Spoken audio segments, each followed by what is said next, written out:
Well, good afternoon and welcome to Asia Society Australia and today's Leaders on Asia event, which we titled A Fresh Look at Indonesia, with a very special guest, Australia's Minister for Trade, Tourism and Investment, Tehan. My name is Filip Ivanov. I'm the CEO of Asia Society Australia. Now, our Leaders on Asia program presents high-profile events with visiting heads of state, ministers, senior officials, dignitaries, and leading thinkers from the Indo-Pacific region and Australia. Before we begin, Asia Society acknowledges that many participants in today's event are dialing in from locations that have traditional owners and custodians. Today I'm speaking to you from Malakuta in the southeast corner of Australia, from the land of Gunai Kunai people.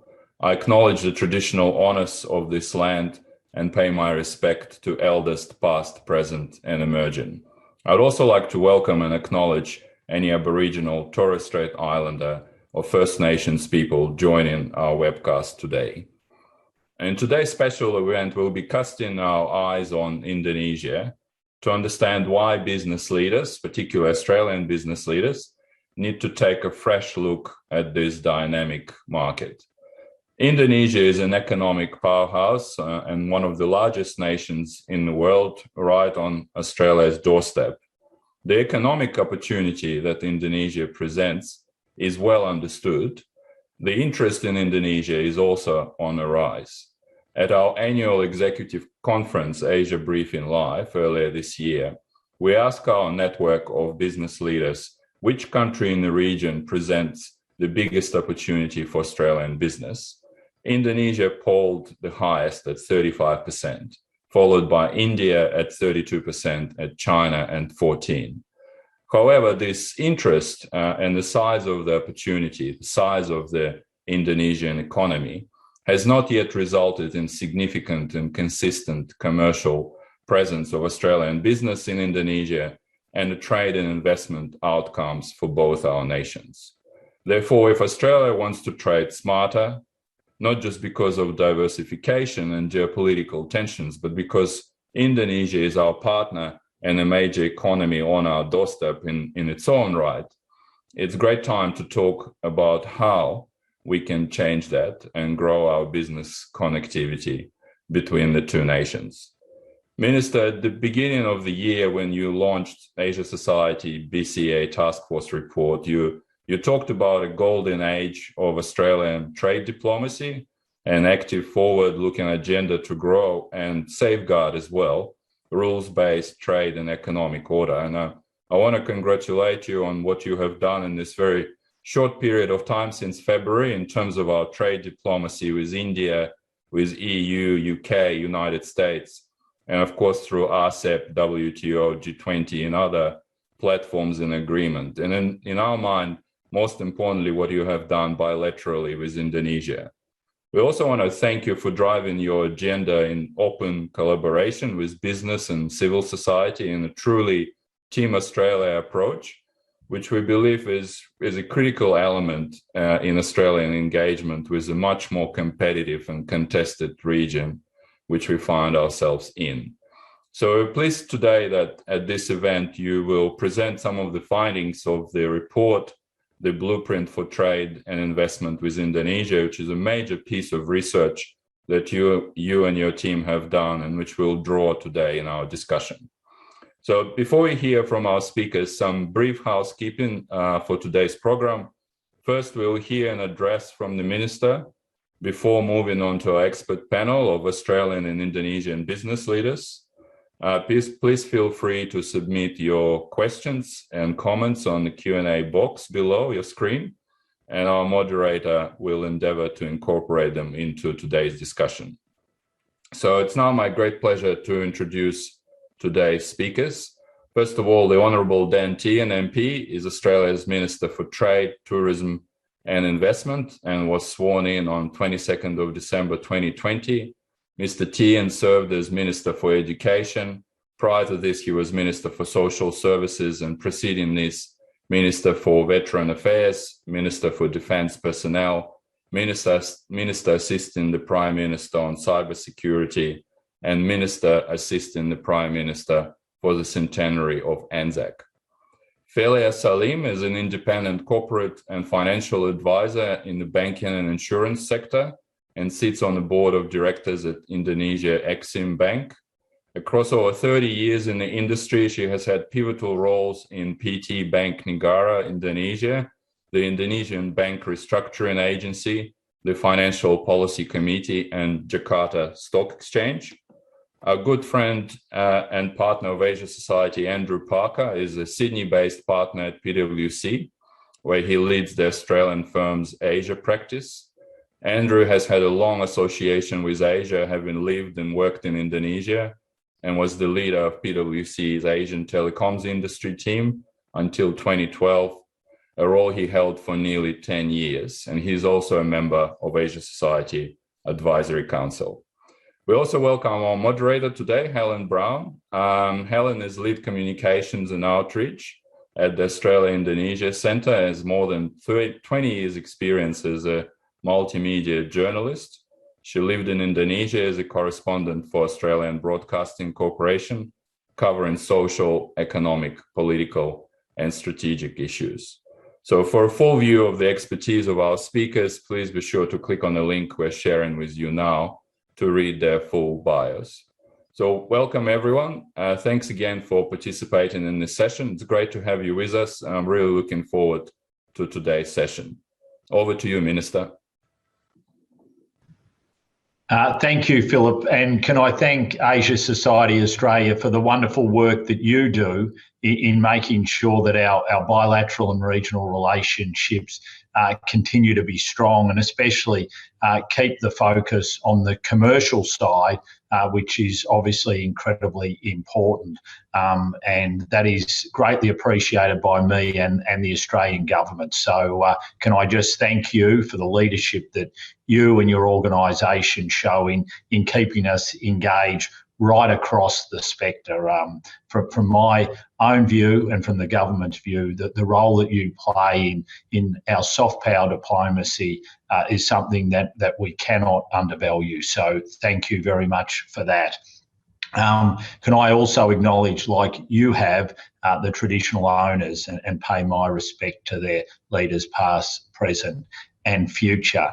And can I also say that giving this address today on Indonesia is one which I think is very timely, but also one where I think the importance of it will just continue to grow. I was on an APEC call last night with Minister Lutfi, and I had a great pleasure of being able to join Minister Lutfi in Indonesia about 4 or 5 weeks ago. We struck a real rapport virtually, but to be able to meet with him in person, and his hospitality when I visited Indonesia was second to none. And I must say it was wonderful, because then we caught up in Paris at the OECD, at the G20 in Rome, and then to see him last night. He's a real personality, and we hit it off incredibly well. And he started his presentation last night by having a slight joke at me because I wasn't wearing a tie. So the banter continues between the two of us, and I've got to say it makes it special when you can build a rapport like that with one of your counterpart ministers. So it's great to be able to talk about a relationship which I value immensely, not only for the personal relationship I've been able to strike up with Minister Lutfi, but also because of its importance for our nation. Indonesia is on track to be one of the world's 10 largest economies by mid-2030s. Indonesia's economy is now increasingly services oriented with a large and steadily growing middle class. There are now at least 52 million economically secure Indonesians, or 1 in 5. A further 115 million are considered aspiring middle class. Consider that Indonesia's population will grow by about as much as Australia's entire population over the next 10 years. So you have a growing population, and a growing population which is becoming more middle class in its nature every single year. and it's got a steady annual growth of 5% outside of the pandemic, of course.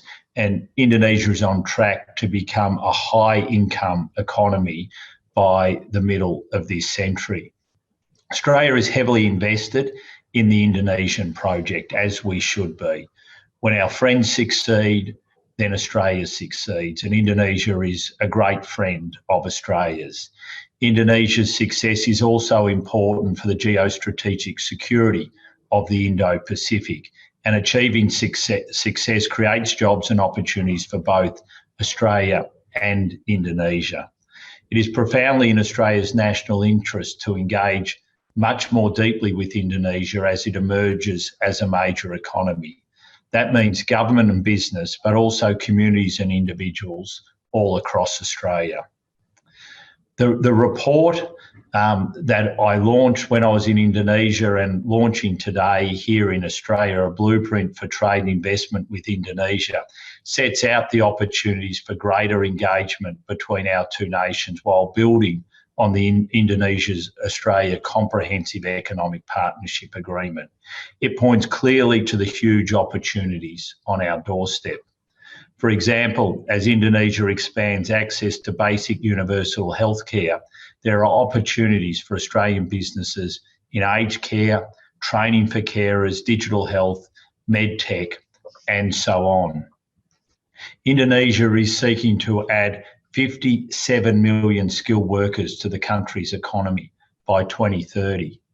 Achieving Indonesia's objective will require more international education and technical training partnerships, which Australia is well placed to provide.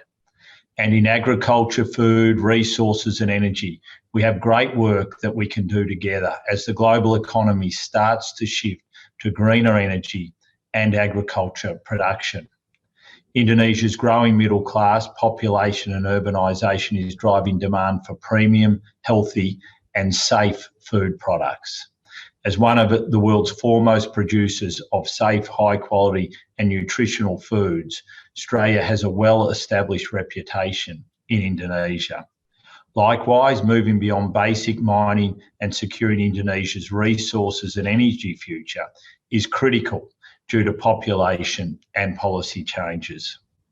Australia's world-leading resources sector, critical minerals and our expertise in mining equipment, technology and services sit alongside our ever-deepening experience in the renewables and energy efficiencies sector. Just over a week ago, Prime Minister Morrison and President Widodo issued a joint statement on cooperation on the green economy and energy transition, setting out our goal of working together to meet the challenge of climate change.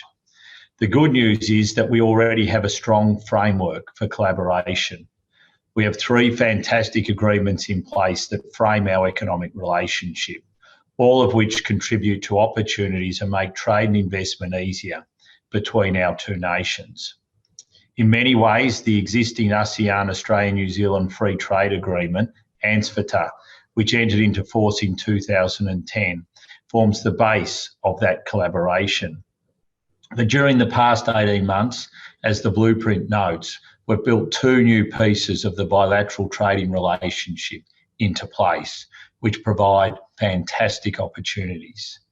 In July, it was a year since the Indonesia-Australia Comprehensive Economic Partnership Agreement entered into force. This landmark trade agreement is helping create new opportunities for Indonesia and Australians alike.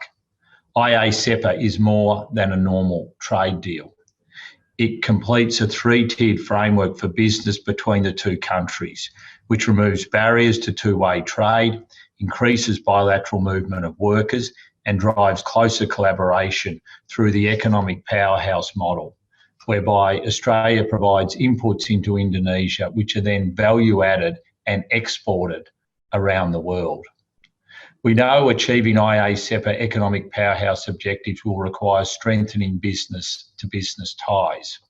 We are doing this through the new $40 million IA-CEPA economic cooperation program, Catalyst.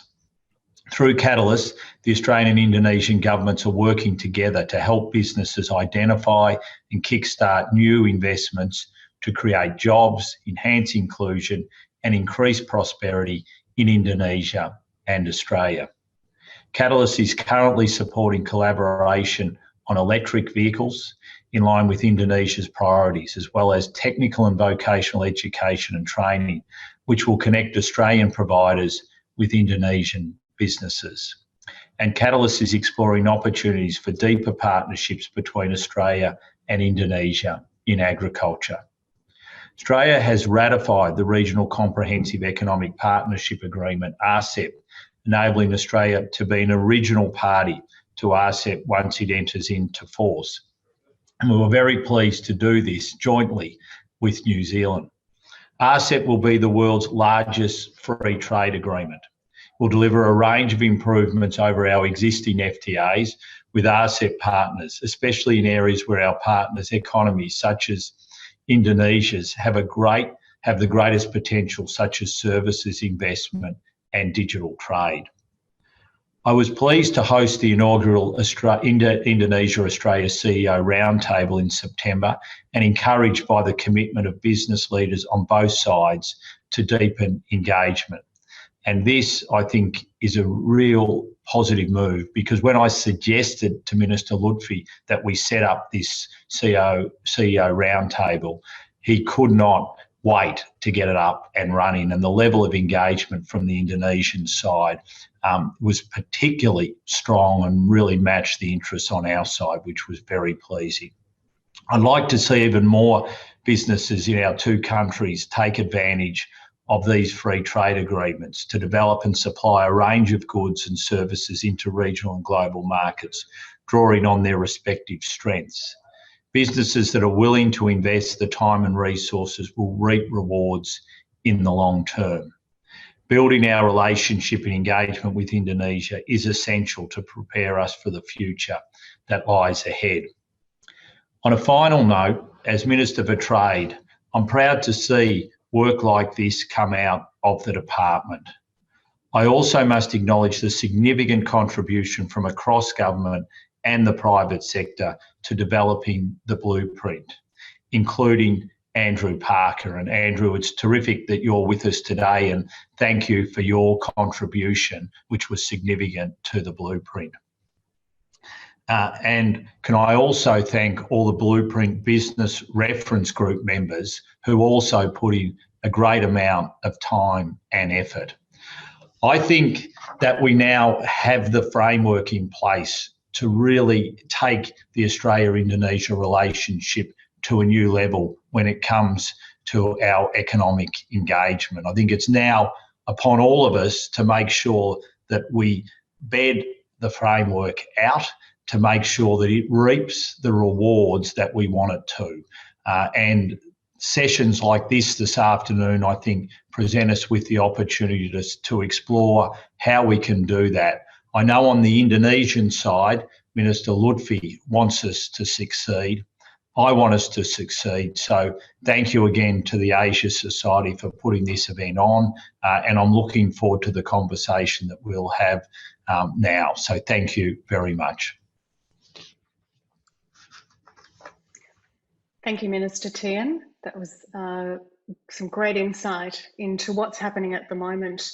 And good to hear that you're in contact with Minister Lahut. I hope that's through WhatsApp, which of course is the preferred communication channel for any business person listening at the moment.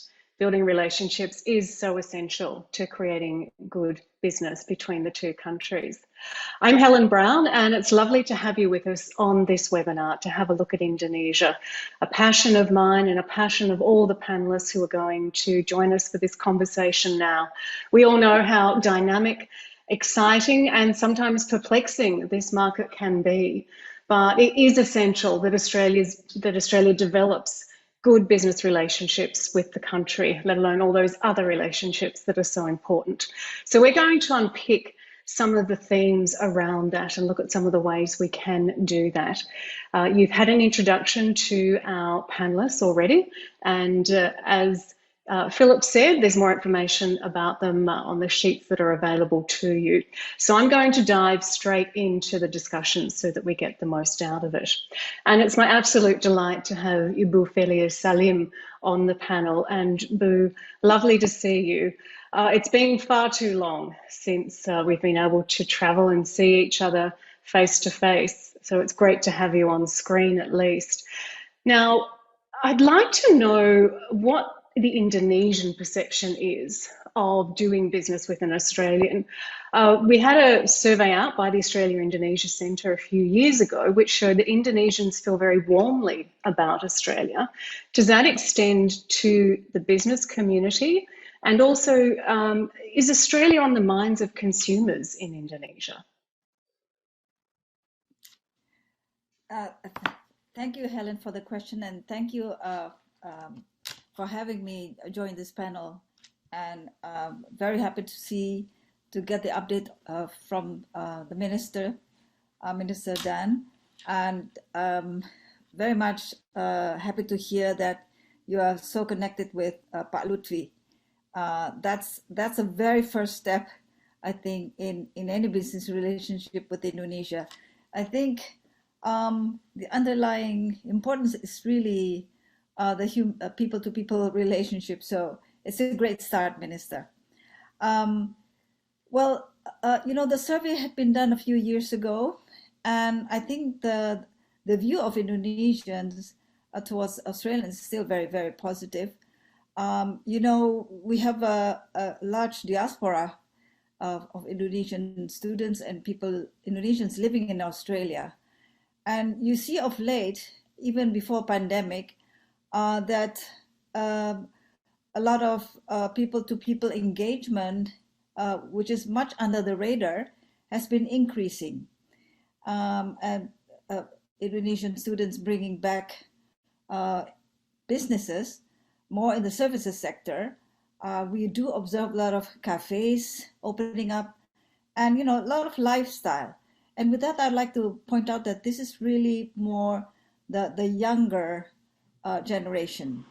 We have the mining sector that's been here for quite some time, which is already very well established and highly reputable, both in terms of not only the size of investment, but also the technical capability. But now we're also seeing more and more the services sector. So I think that's one big opportunity.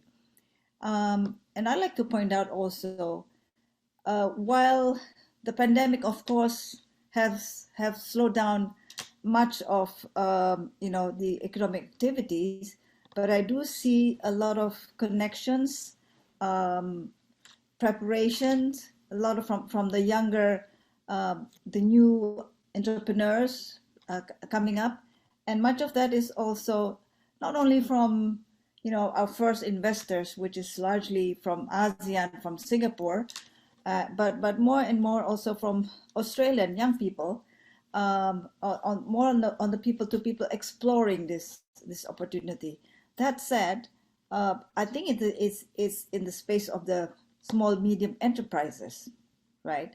And I'm happy to see that in the IA-SEPA, the facilitation is in place. So, we can explore so many aspects that both governments have prepared to facilitate on both sides of the business spectrum. But I do see the SME space is a big potential, and particularly with the pandemic, there's an acceleration and excitement, of course, in the digital economic space, which is, of course, also very much covered in the new blueprint. And as you know, we have the unicorns also in the financial sector, soon to go into IPO. So there's still very positive, vibrant opportunities that we can observe. But basically, I do see Australia can play a big role in collaboration with Indonesian businesses. Well, there are a lot of countries coming in wanting to do business with Indonesia. What sort of reputation do Australian businesses have? Is the feeling positive, and is there awareness of the opportunity? Oh, well, I must say, other than the mining sector, the other sectors have been somewhat lagging behind. In the manufacturing sector and in other sectors, you're not ranked one of the top 5, but that's just a matter of providing information. And I do see the government support with the ISEPA and the ASEAN, all the list of positive collaboration that the minister had mentioned here. And it's really just to provide more and more information out there, but also to it's not only about that, and the misperception about how difficult licensing is, etc., etc. I think that's no longer the case if the right information is out there. You know, the BKPM, I think Pak Lutfi was also once engaged in the BKPM, the Indonesian Investment Board. I think it's very much in tune with that and working very closely together collaboratively with the across ministries. So the Ministry of Trade and the BKPM, it's just pointing in the right direction. I do see licensing, the one-stop licensing should be a test case, but post-pandemic, I think this is going to be a major focus. In fact, it is also in the agenda of the Indonesian government, providing the digital economic platform, also from the Financial Services Authority. It's all now comprehensive and moving along together. And you do see, and much of that is really driven by the younger generation of entrepreneurs. Initially, it was the big mining, big businesses. Now it's more democratic, if you like, because of this digital economic space. Okay, well, there's some good points that you've mentioned there, and we're going to come back to those, I think, because they are very useful. I just did want to go to the Minister and get his response, so because as you've put it out there are opportunities for Australia. They don't have that visibility that some other countries don't. Minister, the title of this session is A Fresh Look at Indonesia. Tell us why Australian business should consider Indonesia as a long-term destination for trade and investment. Well, I think if you look at where Indonesia's heading and where their economy's heading, you would be mad not to make sure that as part of your trading relationship in the Indo-Pacific that you didn't weight towards Indonesia. We're going to see sustained economic growth occurring. As I mentioned, you've got that sustained population growth occurring, and you've got that growing middle class. So all the parameters show that Indonesia is going to become more and more central to the economic weight of the Indo-Pacific. And therefore, if you're not engaging with Indonesia, I think you're missing one of the major pieces of growth that we're going to see in our region over the next 10, 20, 30, 40 years. So that is why I think the relationship, the economic relationship, will just continue to grow in its economic importance. And the opportunities abound everywhere. Indonesia is looking for capital. They're reforming because they understand that they need to reform to attract that capital. We're obviously at Indonesia's doorstep. We have the capital that we can provide, but we also have the ability to be able to work with Indonesia right across their needs to be able to build and enhance the economic partnership.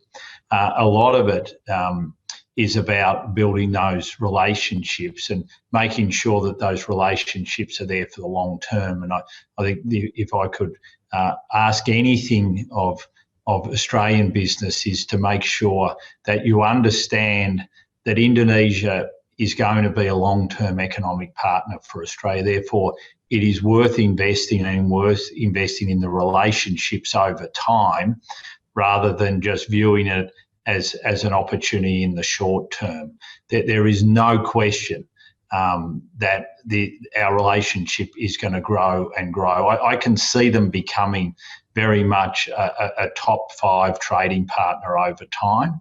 And that's why I think it's well and truly worth the while in investing. And I would hope that Indonesian business would also look to Australia in the same way of building those long-term relationships so we can be economic partners for, not only the short term, but for the next 10, 20, 30 and 40 years, because I think that's the reality. Thanks, Minister. Great segue to Andrew Parker, our other panellist, because of course, Minister, you've mentioned the blueprint which came out, which provides some real insight, a breakdown and some ideas on how business can better engage. And I love the bit around cultural competency as well. Andrew Parker, you had a significant role in this blueprint. You've been discussing Indonesia for quite a while and how business should take more of the collaborative opportunity. What role will this document, the blueprint, play in that? How are you hoping it will prompt Australian business to step in? Yeah, thanks, Helen. So look, I think Minister Tehan's actually hit on a really important point here about Indonesia. Australian business really does have to have a fresh look at Indonesia. The Indonesia of today is not the same as the Indonesia that many of us have grown up knowing. It's changing rapidly. A young, mobile, technically savvy population, middle-class population that, as Felia just talked about, has produced 6 unicorns in the last decade alone. So I think most Australian businesses would be quite surprised to know that that was the Indonesia that we're talking about today rather than the Indonesia that we've known. So I do think we need to invest a lot in learning more about our neighbour, learning more about what is going on there, and getting to know that neighbour so much better than we have done to date.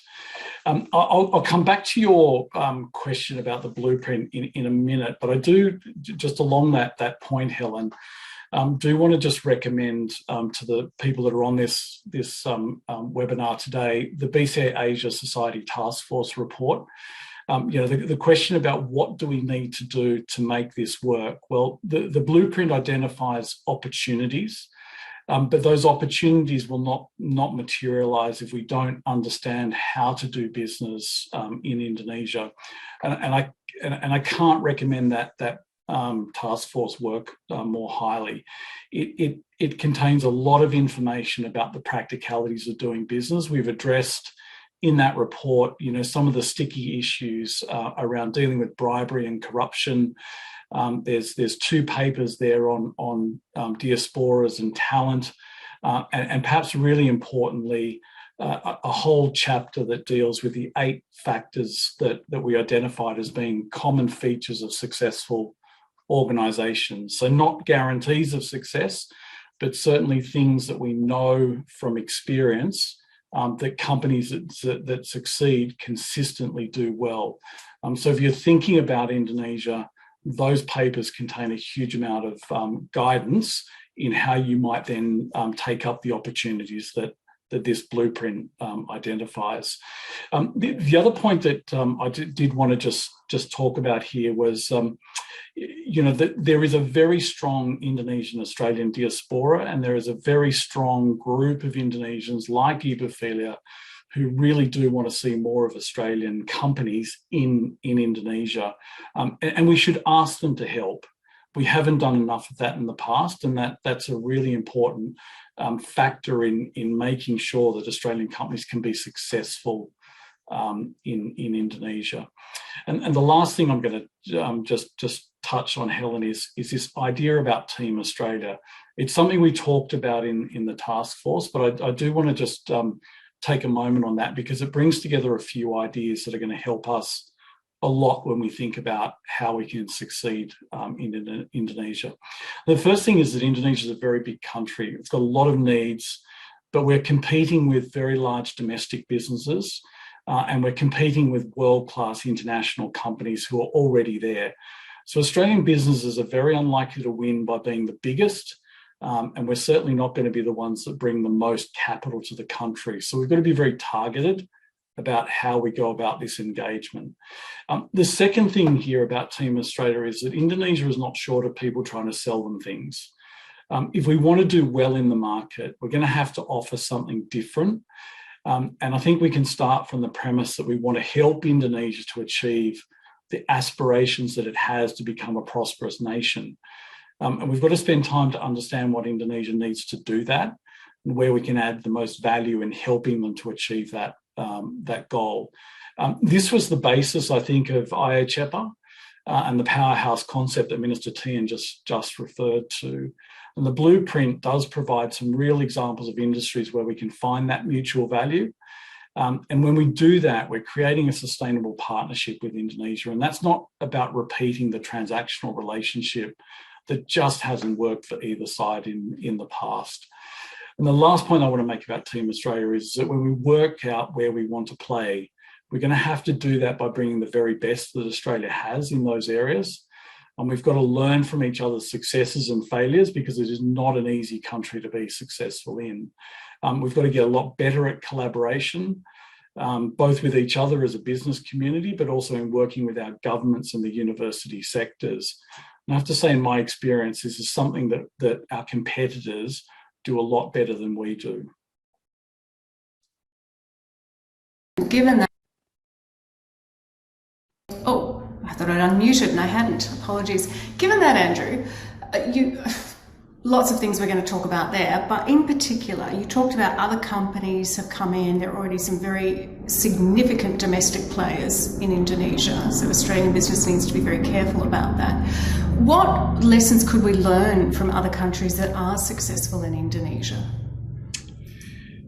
Yeah, look, there's a lot of lessons. I mentioned earlier about the Asia Task Force report and the 8 things that companies do successfully. And actually, Minister Tehan also touched on the one thing that, I think is absolutely vital and consistently misunderstood, is this idea about relationships. Whenever I'm asked, what is the one thing that we have to get right in a business relationship in Asia, and this applies absolutely in Indonesia. And I'll tell you every time, it's understanding the importance of relationships. Most people will say to me, well, Andrew, that's not very insightful. We all know that relationships are important. They're important in business everywhere. But the reason I keep saying it is because it is true.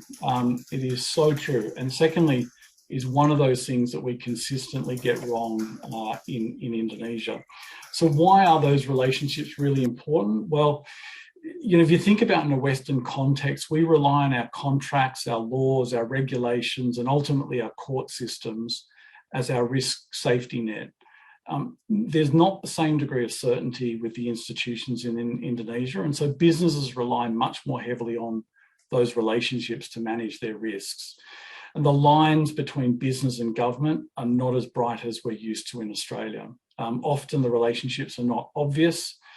So you need a really acute understanding of the local environment and the culture if you're to avoid pitfalls there. So these relationships have got to be mapped. They need to be invested in. They've got to be treated with care. And you really have to think about them like a strategic asset, any other strategic asset in your business, because that's exactly what they are. And if you're looking for models, who does this well? Look, the Singaporeans and the Japanese, I think, are masters at it. They do what I've been talking about when I say Team Australia. They bring the very best of their capabilities. They do it in an organised, deliberate fashion.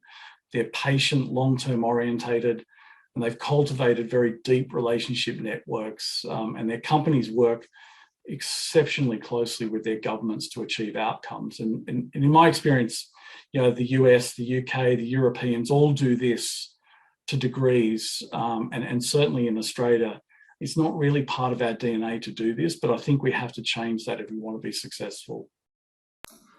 I think you've raised a good point there that I'm going to pick up with Felia, and then I'm going to go to the Minister to look at some more possible collaborative industries. But Felia, as an Indonesian, do you get a sense that Australian companies are a bit risk averse and that they may just need to develop more skills around, as Andrew has said, you know, how do I operate in that country? Well, in the first instance, I would say yes, yeah. But of course, again, because your track record, your experience has been in the mining sector, that's your expertise in the, I would say, in the first 2 or 3 decades, right? But now I think it's moving. It has to move, and it is moving into other sectors, the services sector, which is health and education, and that's very much on top of a lot of nations' agenda, and these 2 sectors are really looking at addressing the new middle class, the young groups. But in that said, if you ask any Indonesian business, would you invest in Australia? They will say yes, but the market is too small.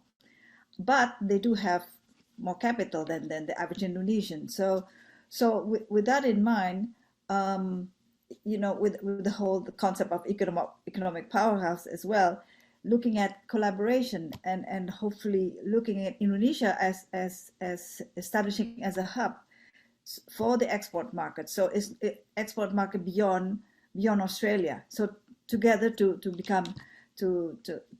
invest in Indonesia as a hub for ASEAN and globally. So that is now really the perception of Indonesians if they were to collaborate with Australian businesses beyond the mining sector, right?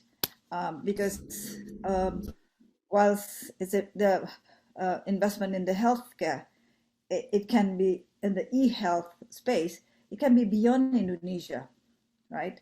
There's already a lot of discussion helping also other developing nations looking at Indonesian business model, the Gojek, the HelloDoc, and everything and relevant to the healthcare for other countries.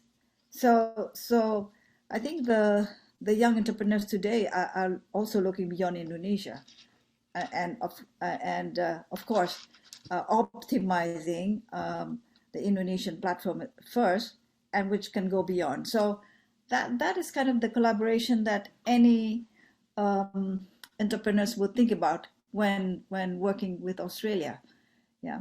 So, but as you know, even the Financial Services Authority is building an e-commerce platform and looking at not only rules-based, but moving into more principles-based.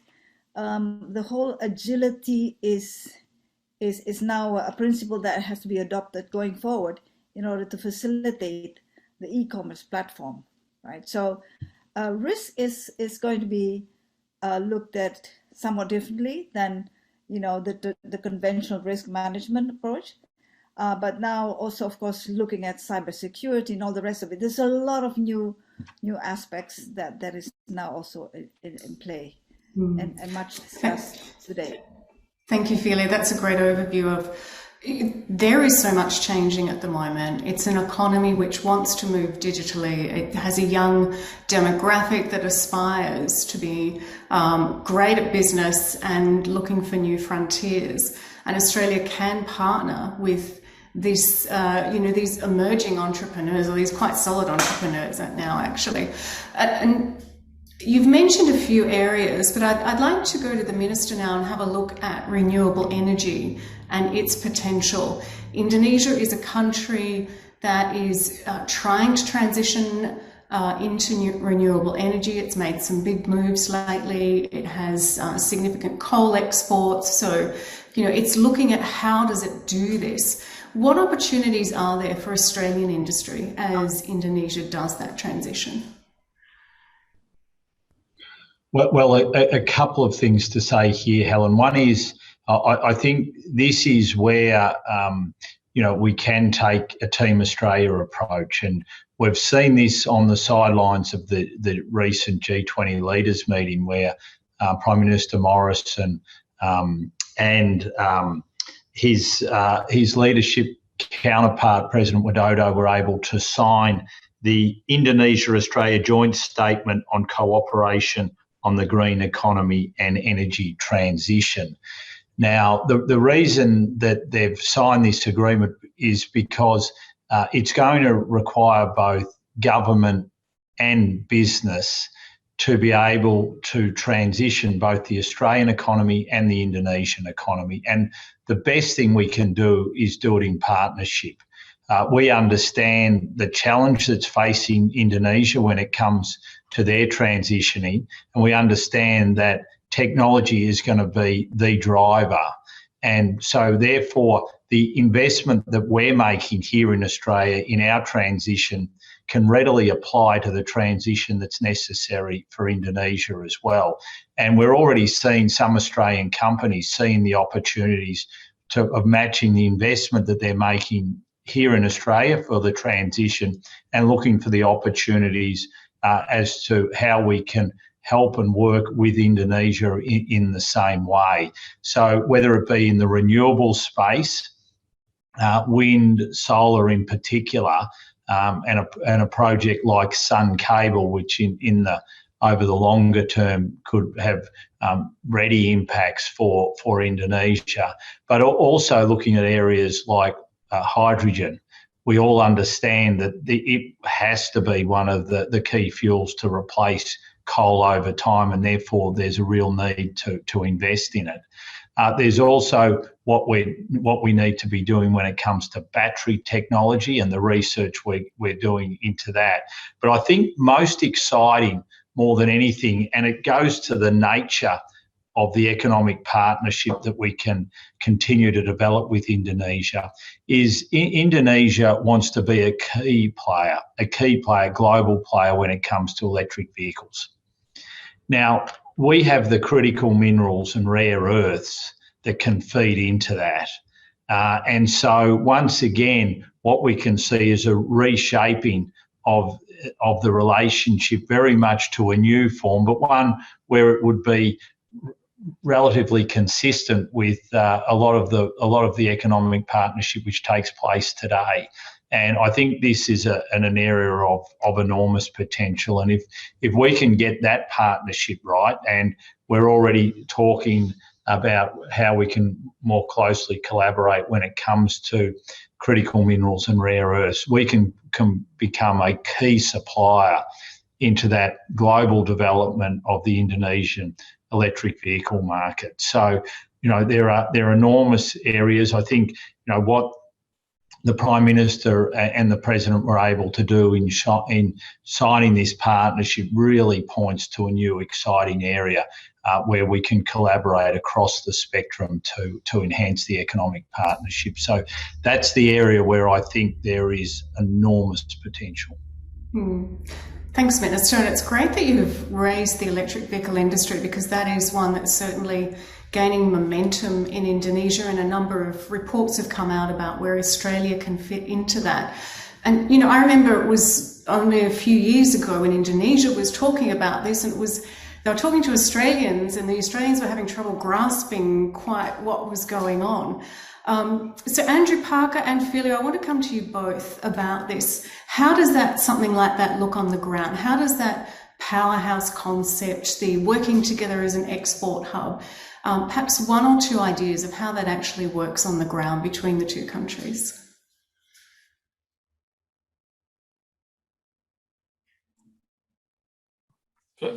I'll go first and then let Ibu Felia have a go. So Helen, I think it's a terrific example of where we can be really ambitious in how we think about this relationship. As economists talk about complementarity, and you think about what Indonesia is able to offer and what Australia can offer. There's a partnership there where, as Minister Tehan referred to the critical minerals that we can supply into that chain. But I think it's also the technology, the know-how, the capability. I mean, we've recently had a car industry here in Australia. We've got significant capabilities in component manufacturing, Even things like solar cells were invented in Australia. Now, we've lost the manufacturing of that offshore like we have with cars. Why? One of the big reasons is we're a relatively high cost producer in terms of our labour costs. But also we don't have a very large domestic market, whereas Indonesia has the complete opposite. They've got a very large domestic market.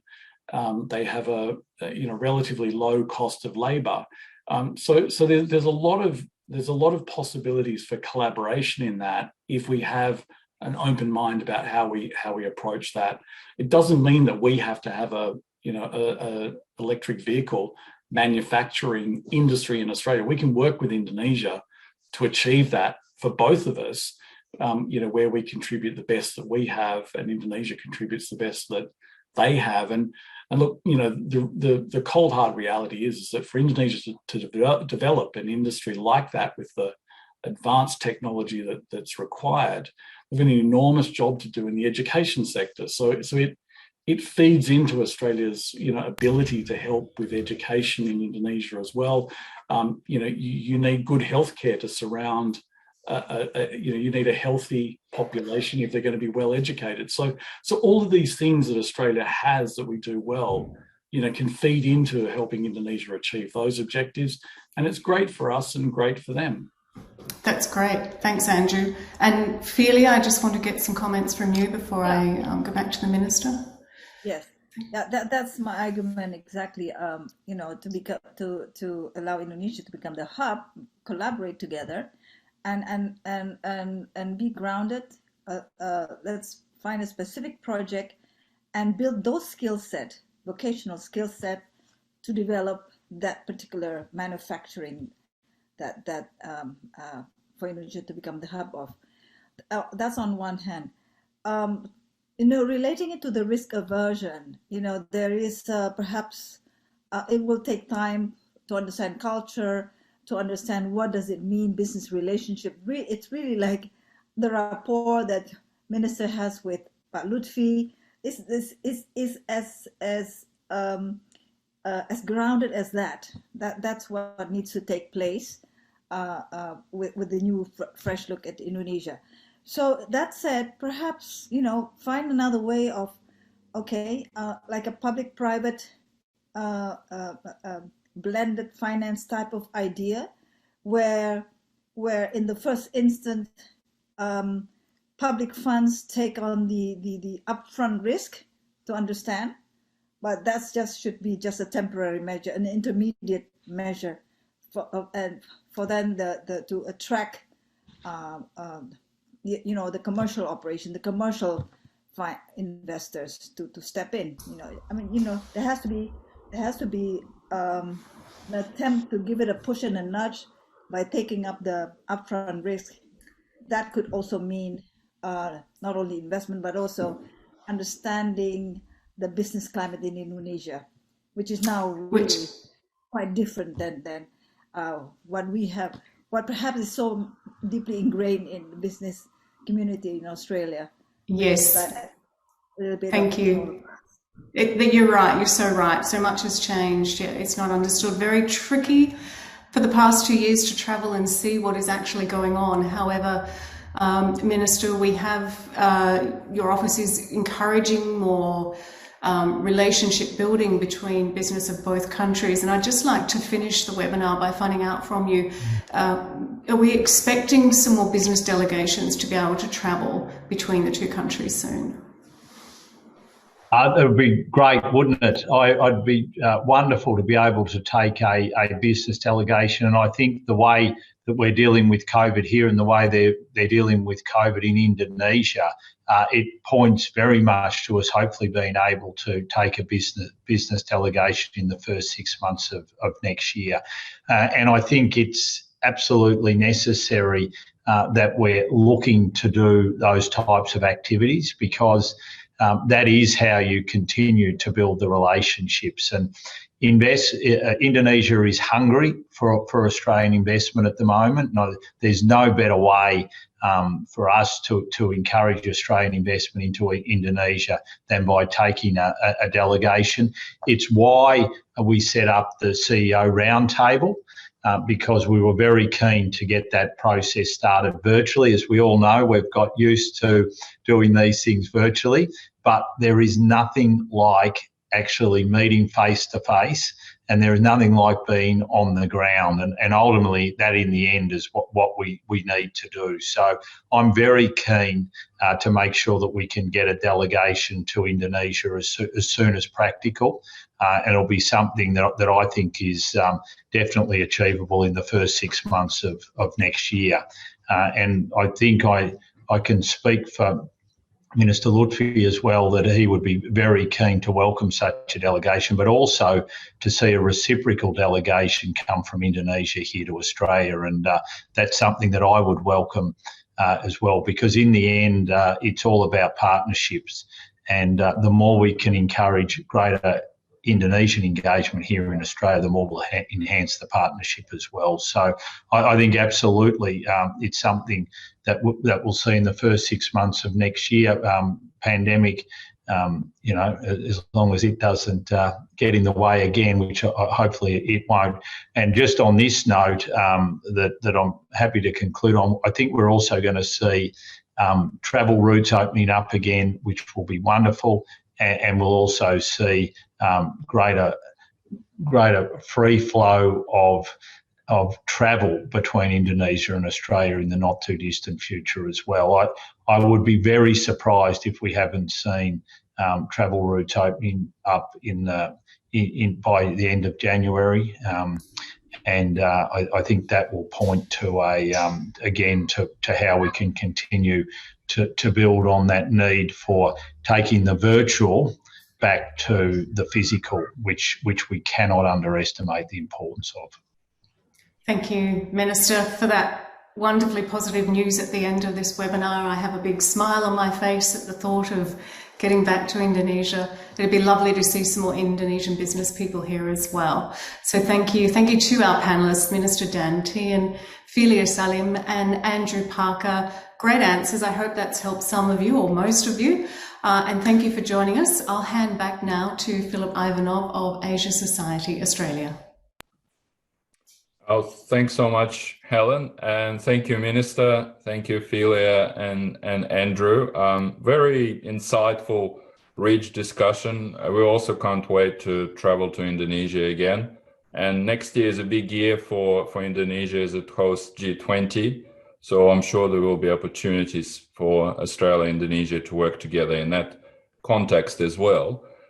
Clearly, there's a lot to do for all of us, government, business, and organizations like Asia Society, to really build up our business connections with Indonesia. Minister, we wish you all the best in your portfolio, and it's a critical area of responsibility for Australia as a global trading nation, and it's particularly important now when the value of this rules-based trading system is being challenged on multiple fronts. I also want to thank the Department of Foreign Affairs and Trade, and particularly Rob Ferguson, Rachel Roberts and Meili Thavat from DFAT's Indonesia team in helping to make this event possible, but also their work on the Indonesia blueprint. I also want to thank all our members for your continued support, and also invite you to join us this Thursday for a briefing on cooperating with China on climate change. This will be part of our China Executive Briefing Program, and it will coincide with the UN Climate Change Conference in Glasgow. It's currently underway. So join us to discuss how we can potentially work with China on the global climate change issues. Please register through the link that we're sharing now and on our website. So that's all for today's program. Look forward to seeing you the next time at Asia Society. Thank you very much.